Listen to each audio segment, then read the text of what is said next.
పెద్దల పవన్ కళ్యాణ్ గారు అనారోగ్యం నుంచి కోలుకుని 2 మాసాల తర్వాత బయటకు వచ్చారు.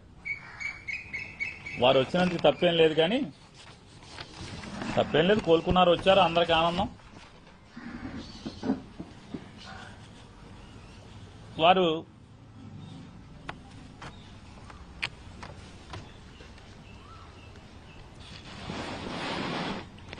రాష్ట్ర ప్రజల్ని ఏమని నమ్మించుదామని, లేదా జనసేన కార్యకర్తల్ని, రాష్ట్ర ప్రజల్ని, ఉద్యమిల్ని మన్నించాలి. జనసేన ఉద్యమీలకు అలాగే రాష్ట్ర ప్రజల్ని ఇంకా ఆయన కళ్ళబొల్లి మాటలు చెప్పి పవన్ కళ్యాణ్ గారు ఇంకా ఆయన ఏదో అపోజిషన్లో ఉన్నాడు అన్నట్టుగా, ఇంకా జగన్మోహన్ రెడ్డి గారి అధికారంలో ముఖ్యమంత్రిగా ఉన్నట్టుగా ఆయన ఆశాంతం మీటింగ్ అంతా సాగింది. ఆయన ఇంకా అపోజిషన్లో ఉన్నాడని, ఆయన జగన్ గారే సీఎంగా ఉన్నాడన్నట్టుగా ఇంకా మాట్లాడుతున్నారు. ఆ మాటల్లో ఆయన ఏం చెప్తాడంటే, అసలు ఒక మాటకి వారికి పొంతన ఉండదు. 2019లో నన్ను ఇట్టాగే నుంచోమన్నారు, నన్ను ఓడిచ్చారంటాడు. వెంటనే అంటాడు, 11 సీట్లకు పరిమితమైన వాళ్ళు వీళ్ళ మన మీద సెటైర్లు. మరి ఒక చోట కూడా గెలవని వాళ్ళు పవన్ కళ్యాణ్ గారు. మీరు 2019 నుంచి 24 దాకా జగన్ గారి మీద ఎన్ని మాటలు మాట్లాడారు, జగన్ గారి ప్రభుత్వం గురించి ఎన్ని సెటైర్లు వేశారు, ఎన్ని అసత్యాలు మాట్లాడారు. మరి మీ స్థితి ఏంటి? జగన్ గారు గెలిచాడు, 11 సీట్లు వచ్చినాయి, మీ మీద సెటైర్లు వేస్తున్నాడు. పోనీ అనుకోవచ్చు, వైఎస్ఆర్ కాంగ్రెస్ పార్టీ సెటైర్లు వేస్తుంది 11కి వచ్చి. మరి మాకు 11కి వస్తేనే అర్హత లేకపోతే, 175 చోట్ల పోటీ చేసి 1 చోట గెలిచి మీరు 2 చోట్ల ఓడిపోతే మీకు అర్హత ఉందా? మీకు ఎక్కడి నుంచి వచ్చింది అర్హత అన్న? మీకు ఆ రైట్ ఎక్కడిది? అంటే ఆయన ఏ మాటకి పొంతనుండదు. మొత్తం టోటల్గా ఆయన రాజకీయ జీవితం అంతా అంతే, పొంతలు లేనటువంటి మాటలు ఆయన మాట్లాడతారు. వారేమంటారు, మనం ఒక లక్ష్యం కోసం, ఒక సిద్ధాంతం కోసం, ఒక ధ్యేయం కోసం కూటమిలో చేరాం, ఈ రాష్ట్రం కోసం చేరాం, ఈ రాష్ట్ర ప్రజల కోసం చేరాం, ఈ రాష్ట్ర బాగు కోసం చేరాం. నేను అన్నీ గమనిస్తున్నాను. నేను రూమ్లో ఉంటున్నాను, బయటికి రావట్లేదు, ఇంట్లోంచి బయటికి రావట్లేదు, ఇంట్లోనే ఉంటున్నాను, షూటింగ్లు మాత్రమే చేసుకుంటున్నాను, అయ్యే చూసుకుంటున్నానని మీరు అనుకుంటున్నారు. నాకు అన్నీ తెలుసు. కార్యకర్తలు చాలా బాధలు పడుతున్నారు. ఆయన మాట్లాడిన మాటలు, జనసేన కార్యకర్తలు చాలా వేధింపులకు గురవుతున్నారంటే, చాలా బాధలు పడుతున్నారంట. అన్నీ ఆయనకు తెలుసంట. నేను భరిస్తానికి ఒక హద్దు ఉంటుంది. చంద్రబాబు నాయుడు గారికి కూడా చెప్తున్నాను, మేము భరించడానికి, మా జనసేన కార్యకర్తలు కూడా మీ వేధింపులు, మీ కేసులు, మీ తన్నులు భరించడానికి కూడా మాకు కూడా ఒక హద్దు ఉంటుంది. జాగ్రత్త, హద్దు దాడితే నేను సహించలేను. ఏం సహించలేరు సార్ మీరు?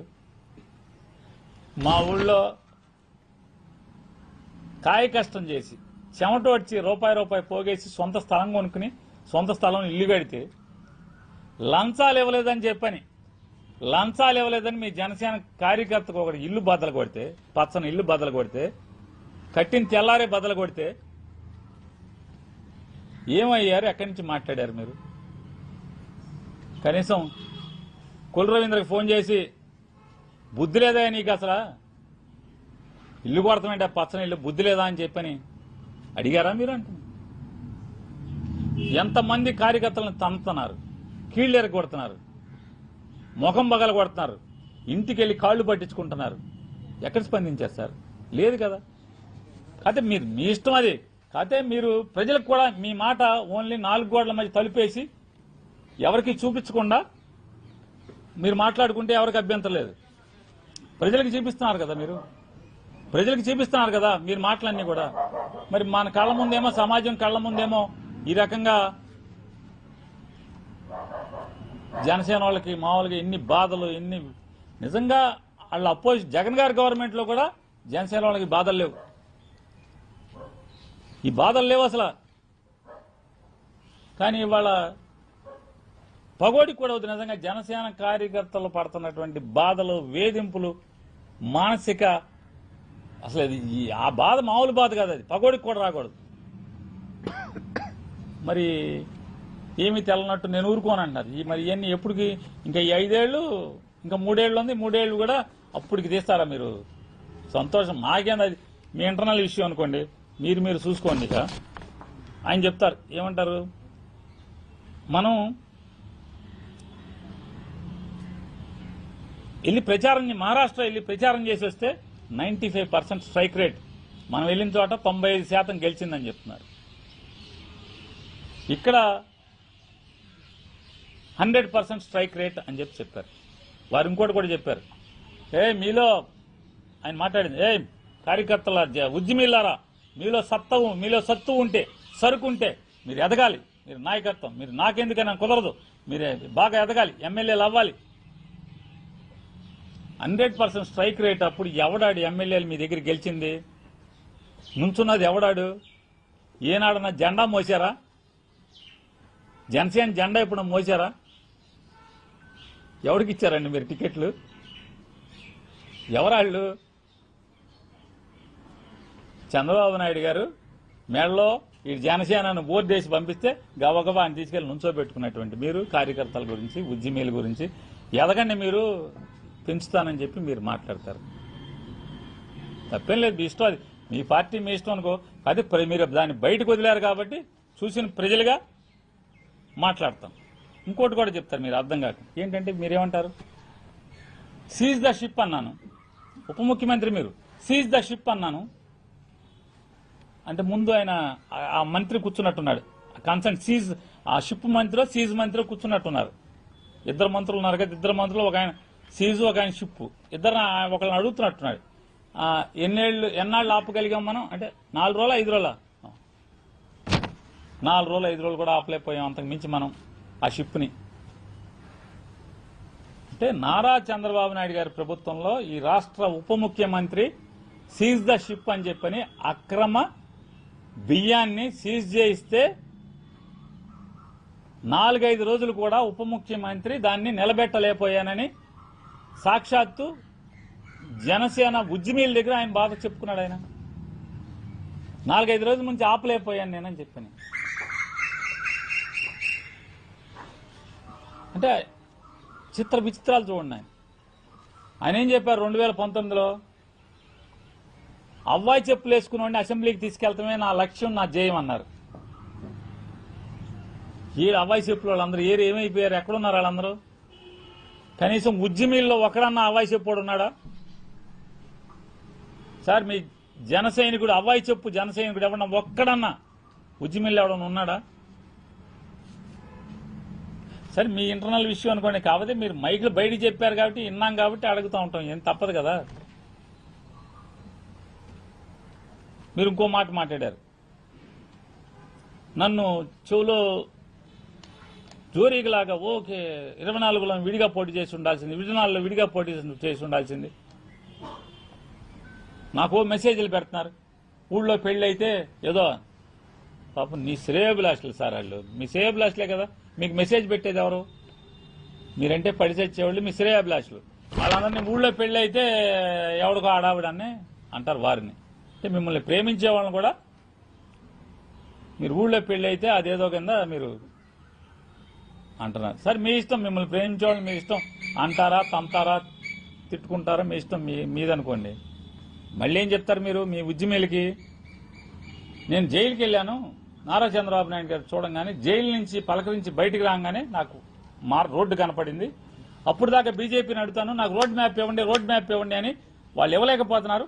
నాకు జైల్లోంచి రాగానే రాజమండ్రి సెంట్రల్ జైలు తలుపు కాలు బయట పెట్టగానే ఎదురుగున్న రోడ్ మ్యాప్ కనపడింది, బయటకు వచ్చాను, మేము ముగ్గురం కలిసి పోటీ చేస్తున్నామని చెప్పాను. రాష్ట్రం అంతా అసలు అదిరిపోయింది, అది అని చెప్పారు. సరే ఇది తప్పు సార్. మీరు 2022 ఇప్పటం సభలో మీరు చెప్పారు, ముగ్గురు ఓట్లు చీలనివ్వను జగన్మోహన్ రెడ్డికి వ్యతిరేకంగా, బీజేపీని టీడీపీని నేను కలిసి వెళ్ళాలి, మనకు అది లేదు, మనకి ఇది లేదు, సరుకు లేదు, సత్తా లేదు, మీరు రెచ్చిపోబాకండి అని చెప్పని మీరు ఆ సభలోనే చెప్పారు. 2020 మార్చిలో మీరు అంటే జగన్ గారు ఎక్కిన 2 ఏళ్లకే మీరు మేమంతా కలిసి వెళ్తామని చెప్పి జైలు నుంచి తలుపు తీయగానే రాజమండ్రి తలుపు తీసి కాలు బయటట్టంగానే రోడ్ మ్యాప్ కనపడిందని ఇవాళ మీరు చెప్తే సార్ ఇవన్నీ పవన్ కళ్యాణ్ గారు ఈ ప్రభుత్వం ఒక దివాళాకోరు ప్రభుత్వం. 2 ఏళ్లు 24 మాసాలు రేపు జూన్ 4వ తారీఖు జూన్ 12వ తారీఖు జూన్ 4వ తారీఖుకి జూన్ 4వ తారీఖు కౌంటింగ్ అయింది. 12వ తారీఖు చంద్రబాబు నాయుడు గారు ప్రమాణ స్వీకారం చేశారు. అంటే ఇంకా 24 మాసాలు నిండలేదు. అప్పుడే మీ ప్రభుత్వం ఆర్టీసీని అమ్మకానికి పెట్టి కాళ్ళెత్తిందా లేదా అంటున్నా. దివాళాకోరు ప్రభుత్వం ఇది కాదా అని అడుగుతున్నాను. 3,60,000 కోట్ల అప్పు చేసి రాష్ట్ర ప్రజల 5 కోట్ల మందిని తాకట్టు పెట్టి 2 ఏళ్లు నిండకుండానే 24 మాసాలకి ఇంకా 15-20 రోజులు దూరం ఉండగానే దివాళా తీశాం, కాళ్ళెత్తాం, ఆర్టీసీని ప్రైవేటైజ్ చేయాల్సిందే అని చెప్పేటువంటి దిక్కుమాలిన దివాళా ప్రభుత్వం ఇంకేదైనా ఉందా అని అడుగుతున్నాను. చంద్రబాబు నాయుడు గారికి ఇంకోటి కూడా మేము డిమాండ్ చేస్తాం వైఎస్ఆర్ కాంగ్రెస్ పార్టీ తరఫున. ఆర్టీసీని నడపటం మీకు చేత కాకపోతే వైఎస్ఆర్ కాంగ్రెస్ పార్టీకి అప్పచెప్పు. శుభ్రంగా నడుపుతాం, బంగారంలాగా నడుపుతాం ఆర్టీసీని మీకు చేత కాకపోతే. అంతేగాని మీరు ప్రైవేటైజ్ చేస్తానంటే మీరు మేస్తా పోతే ఈ సమాజం చూస్తా ఊరుకుంటుందని మాత్రం అనుకోబాకండి అని చెప్పని హెచ్చరిక చేస్తున్నాం. ఇప్పటికే 2 ఏళ్లు గడవక ముందే కరడుగట్టినటువంటి తెలుగుదేశం పార్టీ కార్యకర్తలు కూడా ఓటు వచ్చిన దగ్గర నుంచి సైకిల్కి మాత్రం తప్పితే ఇంకొకరికి ఓటు వేయని వారు కూడా ఇవాళ ఎందుకు వచ్చిన కర్మరా మనకిది. అమెరికా నుంచి, అంటార్కిటికా నుంచి, ఆఫ్రికా నుంచి, సూడాన్ నుంచి, కెనడా నుంచి వచ్చి ఓట్లేసాం. ఊళ్ళో అందరినీ మలేసాం, పోగేశాం అని మీ టీడీపీ కార్యకర్తలు. మనం ఇంత కష్టపడి ఇంత సొమ్ములు లక్షల కోట్ల రూపాయలు చంద్రబాబు ముఖ్యమంత్రి అవటం కోసం మనం చెమటోటి ఎక్కడో దేశం కాని దేశంలో సంపాదించిన డబ్బులు తీసుకొచ్చిస్తే ఇవాళ మన ఆస్తులు ఆక్రమిస్తున్నారు, మన పొలాలు ఆక్రమిస్తున్నారు, మన ఇళ్లు ఆక్రమిస్తున్నారు. సాక్షాత్తు చంద్రబాబు నాయుడు గారి బంధువులు, ఈ రాష్ట్రంలో ఉన్నటువంటి చంద్రబాబు నాయుడు గారి బంధువుల దుస్థితే ఇవాళ ఇది. ఈ రాష్ట్రంలో ఇవాళ వాళ్ళు ఏదో అన్న సామెతగా ఎవరికి చెప్పుకోలేరు, కళ్ళం నీళ్లు పెట్టుకోలేరు రోడ్డు మీదకి వచ్చి. అంత మానసిక వ్యధపడుతున్నారు. తెలుగుదేశం పార్టీ అహర్నిశ రావాలని చెప్పని తపస్సు చేసినటువంటి వాళ్ళు కూడా ఇక మామూలుగా ఇక జనసేన నమ్మి పవన్ కళ్యాణ్ నమ్మిన వాళ్ళ సంగతి తెలుసు కదా. సింగపూర్లో, అమెరికాలో, కెనడాలో, జర్మనీలో ఎక్కడెక్కడ ఉద్యోగం చేస్తా ఊళ్ళో వాళ్ళ బాబాయ్ కొడుక్కో మేనమామ కొడుక్కో ఆడుకో అక్కడ భోజనం పెట్టి అరే మీరు తలకు $4 వేయండిరా అని చెప్పి డల్లాస్లో భోజనాలు పెట్టి అందరినీ డాలర్లు పోగేసి అక్కడి నుంచి ఇక్కడికి పంపించి హైదరాబాద్ నుంచి, బెంగళూరు నుంచి, మెడ్రాస్ నుంచి బస్సులు పెట్టి అక్కడి నుంచి ఉద్యోగాలు చేసే వాళ్ళని తీసుకొచ్చి ఓట్లు వేయించి రేపు వస్తారా వీళ్ళందరూ అంటున్నా. బాగా పంగనామాలు పూస్తున్నారు కదా అందరికీ, ఇటు వీళ్ళకి అటు వాళ్ళకి, మిమ్మల్ని మోసిన వాళ్ళకి, మహిళలకి దివాళా మహిళలకి పంగనామాలు పెట్టారు. మీ కార్యకర్తలకి, టీడీపీ కార్యకర్తలకి, ఇటుపక్క జనసేన కార్యకర్తలకి పంగనామాలు పెట్టారు. వ్యాపారస్తులకి పంగనామాలు పెడతారు.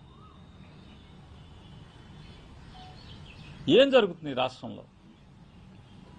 దోచుకోవటం, హైదరాబాదు, సింగపూరు, చెప్పని దేశాలకి వెళ్ళిపోయి దాచుకోవటం తప్పితే ఏముంటుంది? జరుగుతున్నది అదే కదా. నాన్న దోస్తారు, అబ్బాయి గారు విమానంలో స్పెషల్ ఫ్లైట్లో వెళ్ళి దాస్తారు. నాన్నగారు దోస్తారు, అబ్బాయి గారు ప్రత్యేక విమానంలో వెళ్ళి దాస్తారు. ఎక్కడికి వెళ్ళారో చెప్పరు, చెప్పకుండా వెళ్ళిపోతారు. కొన్నాళ్ళు కనపడరు, మాయమైపోతారు, దాస్తారు, వచ్చేస్తారు. 7 సముద్రాల అవతల ఏదో మామూలుగా ఎక్కడో ఉంటుందని చెప్తారు కదా, చిలక ఉందా చిలకదా అంటూ అక్కడ దాచి వస్తూ ఉంటారు. కాస్త ప్రజల గురించి పట్టించుకోండి. మీరు ఈ హామీలు ఇచ్చిన వాళ్ళ గురించి పట్టించుకోండి, ప్రజల గురించి పట్టించుకోండి, ఉద్యోగస్తుల గురించి పట్టించుకోండి. ఇంతవరకు రాష్ట్ర ప్రభుత్వ ఉద్యోగులకి పీఆర్సీ వేయలేదు. పీఆర్సీ ఇంతవరకు ఐఆర్ ఇవ్వాలి కదా, ఐఆర్ ఇవ్వలేదు. 2 ఏళ్ళు అయిపోయినాయి, ఇంకెప్పుడు ఇస్తారు? అంటే మార్చిలో ఎలక్షన్స్ అయితే ఫిబ్రవరిలో ఐఆర్ 40% ఇచ్చామని చెప్పి రేపు వచ్చే ప్రభుత్వానికి పంగనామాలు పోస్తారా? ఏంటి మీ తప్పుడు ఆలోచన? ఎవరికి, ఏ ఉద్యోగికి ఏం చేస్తున్నారు? స్పెషల్ పోలీస్ కానిస్టేబుల్స్ ఎన్ని బాధలు పడుతున్నారు, అగచాట్లు పడుతున్నారు. ఏపీ స్పెషల్ పోలీస్ కానిస్టేబుల్స్ నరకం చూస్తున్నారు కదా, వాళ్ళ కన్వర్షన్ లేదా? ప్రాజెక్టుల్లోనూ ముఖ్యమంత్రి ఇళ్ల దగ్గర, మంత్రుల ఇళ్ల దగ్గర, గుళ్లలోనూ గోపురాల్లోనూ వాళ్ళ బతుకు వెళదీయాల్సిందేనా స్పెషల్ పోలీస్ కానిస్టేబుల్స్ అందరూ? వాళ్ళ కన్వర్షన్స్ ఎవరా? ఏదో చెప్పారుగా, సెలవిస్తాం పోలీసులకి. పోలీసులు కూడా వర్క్ ఫ్రం హోమ్ చేయొచ్చు తమ్ముళ్ళు, పోలీస్ తమ్ముళ్ళు. చేస్తున్నారా పోలీసులు work from home? Chandrababu Naidu గారు చేస్తున్నారా అని అడుగుతున్నా. అందరినీ కాదు, కొంతమంది పోలీసుల్ని, కక్కుర్తి పడేటువంటి కొంతమంది పోలీసుల్ని తప్పుడు కేసులు కట్టిస్తాక మీరు వాడుకోవటం తప్పితే ఏంటి పోలీసులకు చేస్తున్నారు? ఏం చేస్తున్నారు పోలీసులకి అని అడుగుతున్నారు. వాళ్ళకి డీజిల్ ఇస్తారా? డీజిల్ ఇవ్వరు. డీజిల్ ఎక్కడి నుంచి అడుక్కోవాలి? సబ్ ఇన్స్పెక్టర్లు, సీఏలు ఎక్కడి నుంచి అడుక్కోవాలి? డీజిల్ ఇవ్వరు, ఏమీ ఇవ్వరు, పేపర్లు ఇవ్వరు. ఇవ్వకపోగా ఏం చెప్తున్నారంటే ఇవాళ రోజు మీరు రోడ్ల మీద కూర్చుని జనాలను పీల్చి పిప్పి చేయండి, జనాలు బనీళ్ళు అండర్వేర్ కూడా లాగేయండి, రోడ్డు మీద ఫైన్లు రాసేయండి, 5,000 రాసేయండి, 10,000 రాసేయండి, బారు పెడతాం, బారు బయట మీరు కేసు గొట్టం పెట్టండి, 10,000 రాయండి. ఎవరి ఖాతాకి వెళ్తున్నాయి? ఎన్ని స్టేట్ గవర్నమెంట్ ఖాతాకి వెళ్తే ఏంది? డీజీపీ గారికి లెక్క జమ్ము ఉందా? సిఎఫ్ఎంఎస్ ఖాతాలోకి వెళ్ళిపోతే ఏం చేస్తున్నారు వాటితో? రోడ్లు ఏమన్నా గోతులు పూడుస్తున్నారా? పోనీ కనీసం రోడ్లు గోతులు పూడుస్తున్నారా? కనీసం కొత్తలో మామూలుగా ఊరికే దానికి పాలిష్ పూసినట్టుగా తారు పూసి మామూలుగా ఇంత వేస్తే మామూలుగా మొత్తం లేచి వెళ్ళిపోయినాయి. ఒక వానాకాలం కూడా ఉండలేదు. సంక్రాంతికి గోతులానికి గోతులు, ఆ గోతుల్లో తారు వేసినోడికి ఇంతవరకు డబ్బులు లేవు. 2 ఏళ్ళు అయింది. ఆంధ్రప్రదేశ్ రాష్ట్ర ప్రభుత్వం దివాళా తీసింది. నారా చంద్రబాబు నాయుడు గారి ప్రభుత్వం దివాళా తీసింది. 24 మాసాలు తిరక్క ముందే దివాళా తీయించినటువంటి నాయకత్వం నారా చంద్రబాబు నాయుడు గారి నాయకత్వం. అందుకోసమే ఆర్టీసీని అమ్మకాన్ని పెడుతున్నామని చెప్తున్నారు. ఈ రాష్ట్రాన్ని తాకట్టు పెడుతున్నారు.